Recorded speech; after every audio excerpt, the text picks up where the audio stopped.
नमस्कार, मी अक्षरा शैला श्रीराम वैद्य, इयत्ता 4थी, ज्ञानवर्धनी प्राथमिक शाळा अकोले. माझी कविता आई अजूनही वाट पाहते. आई अजूनही वाट पाहते, पण आम्ही मोठे झालो. घर बदललं नाही, त्या भिंती अजूनही तशाच आहे. दार अजूनही तसंच किरकिट उघडतं. फक्त एक गोष्ट बदलली, घरातले आवाज कमी झाले. आई अजूनही तिथेच आहे, पण आम्ही मोठे झालो. लहानपणी घर म्हणजे गोंधळ असायचा. सकाळी आईचा आवाज, चल शाळेला उशीर होईल, पण आम्ही पांघरुणात लपून बसायचो. आई येऊन पांघरून ओढायची.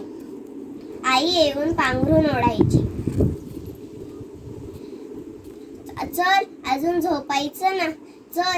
झोपायचं नाही. किचन मध्ये पोह्यांचा वास, डब्यांसाठी घाई. बाबा पेपर वाचत. त्या सगळ्या गोंधळात आई कायम धावत असायची. आईला थकवा येतच नाही. हळूहळू वर्ष गेली, शाळा संपली, कॉलेज सुरू झालं. एक्झाम कधी जॉब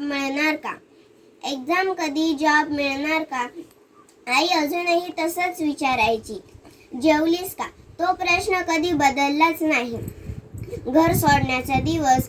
एक दिवस बॅग भरली. नोकरीसाठी शहर बदलायचं होतं.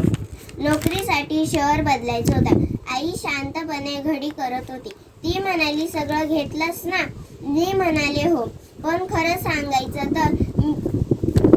सांगायचं तर मी घरच तिथे ठेवून चालले होते.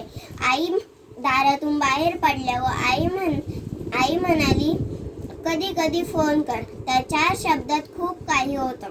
नवीन आयुष्य, नवीन शहर, नवीन नोकरी, नवीन लोक. आयुष्य वेगाने चालायला लागलं. Meeting, deadline, traffic. फोन करायचा ठरवला तर वेळ नसायचा. कधी रात्री आईचा मिस कॉल दिसायचा. मी मेसेज करायचे, बिझी होते. आई रिप्लाय द्यायची, ठीक आहे बाळा. एक दिवस अचानक घरी गेले. दरवाजा उघडला. आई मला पाहून थबकली. अगं अचानक? मी म्हणाले, हो तुला भेटायला. आईने 4 पदार्थ केले होते. घर कधी रिकामं नसतं. घरातली वाट पाहणारी आई कायम त्याला